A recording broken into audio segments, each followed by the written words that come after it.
El día de hoy nos encontramos con una mujer que si tuviera que mencionar toda la experiencia que tiene, me acabaría el tiempo del podcast. Ella es Ana Lucía Gil. Ha sido secretaria de Gobernación, coordinadora general de Protección Civil, así como gobernadora interina todo del estado de Puebla. También consultora internacional de varias entidades gubernamentales como el Banco Mundial o la ONU, coordinadora general de gabinetes de la Ciudad de México, directora de análisis y prospectiva del estado de Sonora, directora de Protección Civil de la Secretaría de Gobernación, conferencista, estandopera, comentarista, entre muchas otras. Y afortunadamente me tocó como maestra en la Universidad de la Libertad.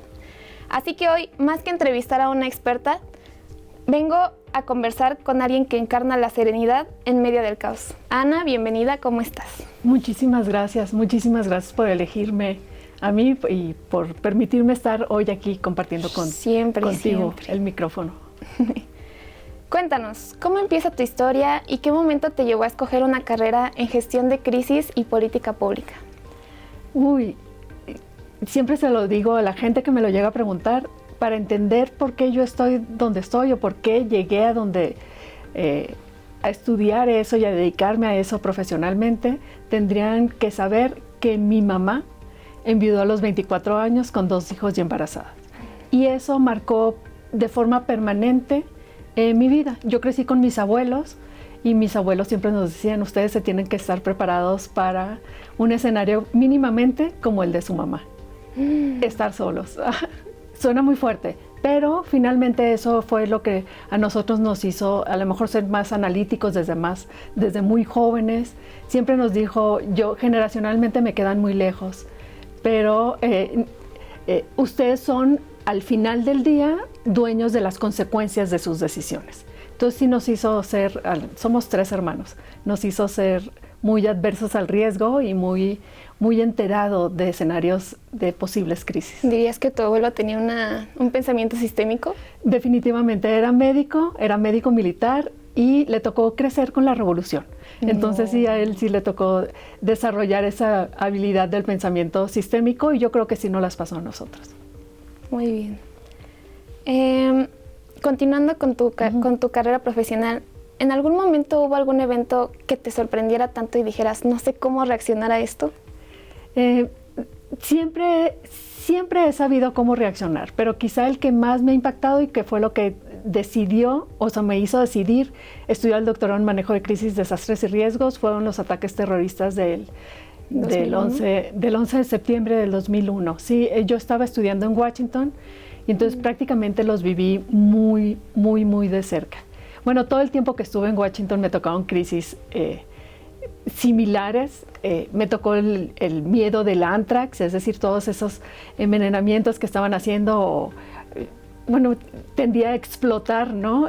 Con el anthrax, la gente vivía con mucho miedo. Me tocó el sniper, el francotirador del Beltway, que le llamaban, y había mucha información, mala información. También eso me ayudó a identificar cuáles son los problemas en los escenarios de riesgo que me sirvieron mucho a la hora de yo ocupar posiciones de toma de decisiones aquí en México. ¿Qué edad tenías cuando esos eventos ocurrían? Estaba empezando la década de los 30. Yo me fui de 29 años y pues sí, septiembre 11 todavía tenía 29 años. Wow. No, ya tenía los 30. Iba a cumplir 31. 2001, sí, perdón. Ajá. Pero sí, yo ya me sentía muy grande porque yo, habiendo trabajado desde muy joven, desde los 15 años, pues uno ya siente como que se siente más dueño del mundo, con mucha más experiencia, pero en realidad apenas estábamos empezando. ¿Quién iba a decir que iba a cambiar totalmente la forma en que yo veía mi futuro? Porque antes yo buscaba ser consultora política. Lo fui. Lo viví la experiencia, pero yo creo que eso lo podría seguir haciendo como un pasatiempo y hoy profesionalmente sé que yo nací para hacer este tipo de trabajo, para tomar decisiones en escenarios inciertos, de incertidumbre. Hablando de que empezaste a trabajar a los 15 años, en tu LinkedIn dice que tu primer puesto fue de directora. ¿Cómo estuvo eso? ¿De directora? Ajá. No, tuve muchos otros puestos antes, incluso trabajé en bancos, fui cajera de un banco, fui asesora de inversiones, pero sí, Yo siempre he creído que uno llega y aprende en todas las posiciones. Solamente son muy pocas las profesiones donde uno termina haciendo lo mismo, ¿no? En cada cargo que tiene. Digamos que fui asesora en muchos otros, pero es en un equivalente a dirección. No sabría decirte porque quizá tiene que ver con que yo siempre dije que podía hacer las cosas. Y te lanzaste. Sí, nunca me cuestioné si podía o no hacer las cosas. Más bien buscaba las posiciones. Si tuvieras que describir un día en una Secretaría de Gobernación durante una crisis, ¿cómo se ve? Sí se ve con cierto grado de incertidumbre. El tema de la información es lo que más te pesa y tenemos que aprender a tomar decisiones con la información disponible en el momento. Siempre será la mejor decisión, porque no tomar una decisión va a ser una decisión en sí misma. Entonces yo creo que el poder lograr inferir, llegar a conclusiones, que ves mucho resultado de tu experiencia, pero también de tu formación académica. Dicen que la experiencia es un reencuentro de todos los errores que has cometido. ¿Tú qué opinas de esa frase? Yo en positivo, y hay que verlo siempre en positivo. Y tomar, lo acabamos de ver en una de nuestras clases, abrazar los errores y convertirlos en enseñanzas y en lecciones aprendidas. Desde algunos enfoques liberales, me voy a pasar a otra sección. Se plantea que un gobierno mínimo e inexistente es lo mejor. Desde tu experiencia en gestión pública, ¿hay algo que no estén viendo desde la práctica institucional? ¿Que no estemos viendo? Los liberales. No, yo creo que se acerca mucho a lo que debería ser. Inexistente, yo creo que es irnos muy, muy al extremo, porque el gobierno debería ser un facilitador para que todos podamos hacer las cosas. Es decir, sí, no intervención, pero sí hacer que las cosas sean posibles. Y eso es lo que a mí lo que me ha tocado hacer en mi responsabilidad dentro de posiciones de gobierno, facilitar que los demás puedan hacer las cosas. Me tocó estar al frente de la pandemia en Puebla, y la instrucción no era, y la recomendación no era cerrar, la recomendación y lo que platicábamos siempre con todos los sectores, y ya fueran en pequeñas empresas o grandes consorcios, realmente era cómo sí hacer las cosas de forma segura, de acuerdo a las dinámicas políticas, sociales y económicas del propio Estado, y no de acuerdo a políticas que se dictaran desde el centro del país. Yo creo que sí hay un rol que juega el gobierno de la mano con los liberales. ¿Y sería? Sería ese, el permitir que la gente pueda hacer las cosas que se propone. Y con esta comunicación que dices que tenías con otros sectores, ¿no te llegó a tocar a alguien que dijera, no, yo lo hago a mi manera y no escuchara los protocolos o así? No, porque ellos también vivían en este mundo de incertidumbre, de no saber qué era lo que iba a pasar o a lo que se estaban exponiendo. Y la verdad es que me tocó trabajar y estar en comunicación con gente muy responsable que sabían que tenían en sus manos el destino de muchas personas. Es decir, el querer hacer las cosas o salirse con la suya sin tomar en cuenta la seguridad de las personas nos ponía en riesgo a todos, incluyendo, y la gente lo entendió de manera muy fácil. No solamente es la posibilidad, en ese momento, las posibilidades de contagio en el lugar de trabajo, pero la posibilidad de llevarte ese contagio a tu círculo familiar. Pero en realidad tuve mucha suerte, yo siempre lo he dicho, yo fui muy feliz en Puebla.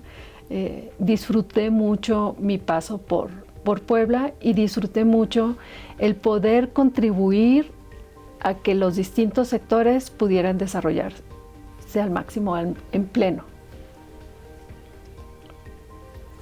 En lo personal, ¿cuál ha sido el momento más difícil en tu carrera pública? Muy probablemente cuando murió el gobernador Barbosa. Y tuviste que asumir por 2 días de forma interina, ¿no? Sí, por 2 días en lo que el Congreso tomara la decisión de quién sería el gobernador sustituto. No solamente por lo que pueda representar, si bien no éramos amigos, yo lo conocía estando en Puebla, él me conoció y entonces fue que me invitó a ser secretaria de Gobernación, pero siempre uno no espera que alguien deje de estar con nosotros.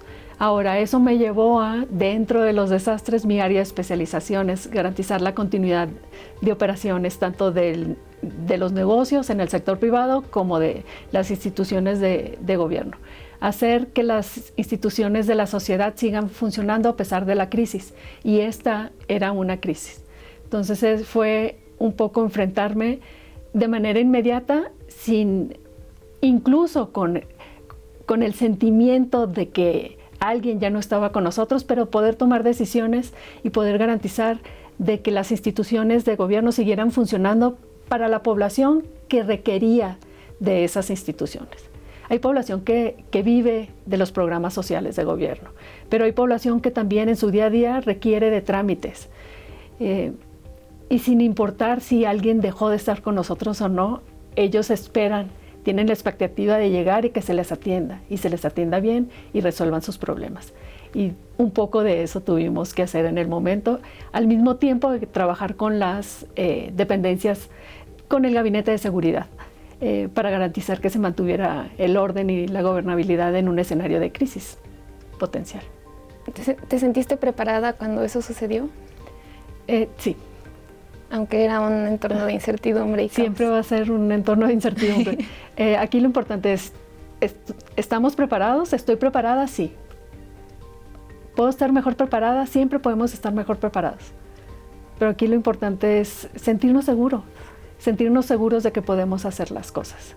Y yo creo que ese mensaje se transmitió en esos distintos momentos, en los 3 años que estuve en Puebla, en los algunos años que estuve al frente también de la Protección Civil en el país. Me tocó el H1N1, entonces ya venía con algún tipo de experiencia para enfrentar la pandemia. Pero también me tocaron muchos escenarios de crisis que ponen a prueba realmente de qué estamos hechos. Y que yo siempre lo he dicho, los desastres son indicadores de conflicto e inestabilidad social, porque tenemos grupos de la población vulnerables que no tienen nada y pierden todo, y estarían dispuestos de no estar el gobierno que les echa una mano, estarían dispuestos a cualquier cosa. Entonces hay que trabajar desde muy distintos frentes.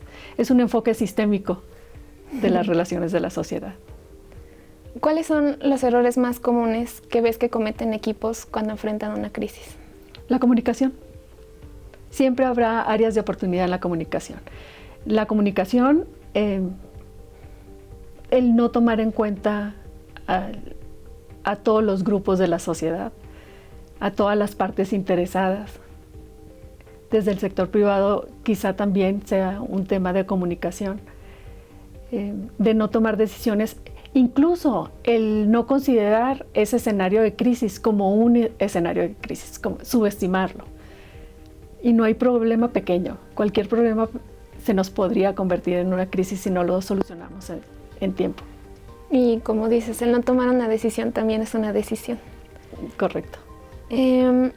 Ahora un poco más en tu forma de trabajar en equipo, ¿qué hace que confíes en alguien para colaborar con esa persona? Qué buena pregunta. Sí es difícil, pero uno tiene que aprender y la vida te va enseñando a aprender. Uno no puede hacer todo y yo creo que eso es lo más importante, lo que nos tenemos que dar cuenta. Uno no puede hacer todo. No nos damos abasto, las horas del día no son suficientes y tenemos que aprender a delegar. Tenemos que aprender a hacer equipo. Y yo creo que alguien que está dispuesto siempre, que está dispuesto más allá de lo que la obligación te requiere. Yo creo que eso es lo que gana mi confianza por completo. Porque estos escenarios de incertidumbre, por lo regular, te requieren tiempo adicional. O sea, no es algo que se resuelva en un horario de 9 a 5. ¿No? Va a requerir que estemos trabajándolo día y noche hasta resolverlo. Justo adaptarte, ver cómo reacciona el sistema. Claro, claramente. Y muchas veces va a requerir que estemos ahí, incluso cuando es tiempo que pensamos iba a estar dedicado a otras tareas o a otras personas. ¿Qué hábito o mentalidad te hubiera ahorrado tiempo y desgaste si lo hubieras adoptado antes en tu carrera?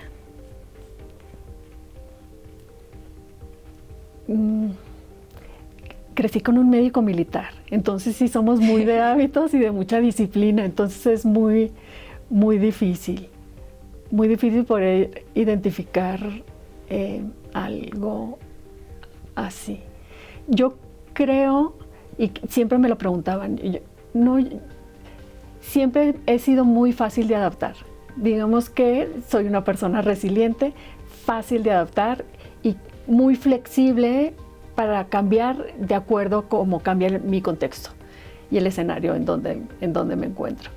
Entonces, quizá, y eso lo aprendes con los años y con la edad y con los golpes de la vida, pero quizá a lo mejor si alguien me lo hubiera dicho, si alguien me hubiera dicho que la dedicación al estudio, al aula y al estudio y al aprendizaje iba a tener tanto valor, a lo mejor no hubiera aprovechado mejor mi tiempo.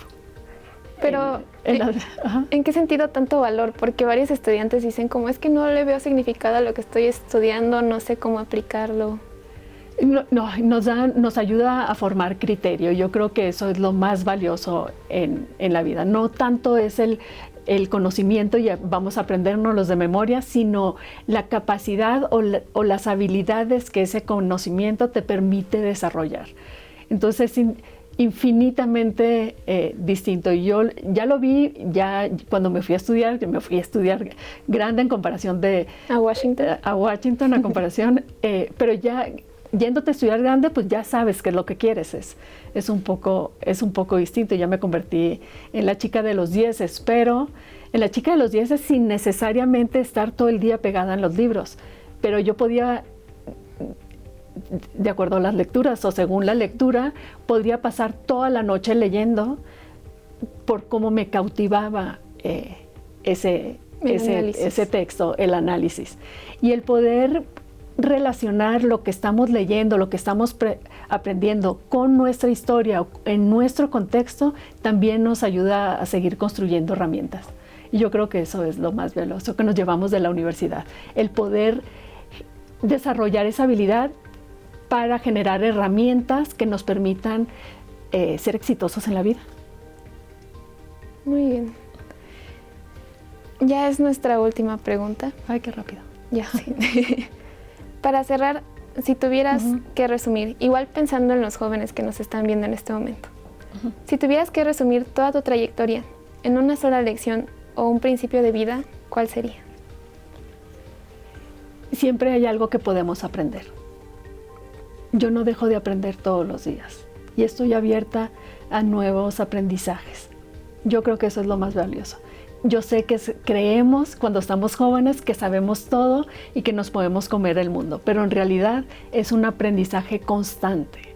Y ese aprendizaje constante y esas lecciones aprendidas nos van a llevar a tomar mejores decisiones cada oportunidad que tengamos o que nos veamos, que nos enfrentemos con la necesidad de tomar una decisión. Y muchas veces lo que buscan las empresas, los que buscan los inversionistas, son esas personas que se atreven a tomar decisiones y que toman esas decisiones informadas.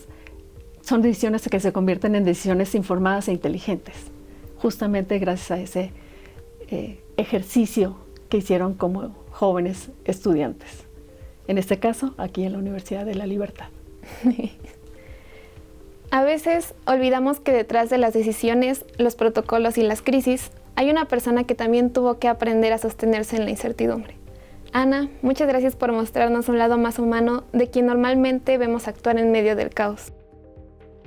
Este fue el primer episodio de Take Off, un espacio donde nos quitamos el filtro para hablar desde lo real. Gracias por escucharnos y nos vemos en el próximo episodio.